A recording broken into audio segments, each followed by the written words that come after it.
नेपरा में बिजली ₹1.27 फी यूनिट महंगी करने की दरख्वास्त दायर कर दी गई।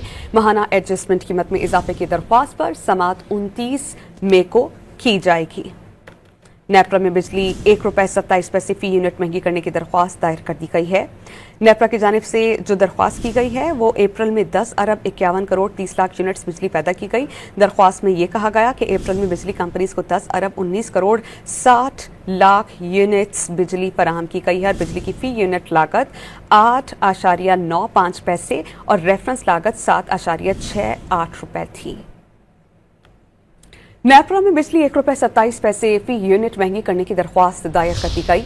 माहाना एडजस्टमेंट कीमत में इजाफे की दरख्वास्त पर समाअत 29 मई को की जाएगी।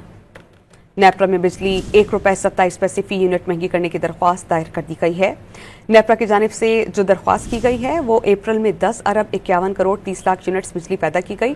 दरख्वास्त में ये कहा गया कि अप्रैल में बिजली कंपनीज को 10 अरब 19 करोड़ 60 लाख यूनिट्स बिजली फराहम की गई है। बिजली की फी यूनिट लागत 8.95 पैसे और रेफरेंस लागत 7.68 रुपए थी।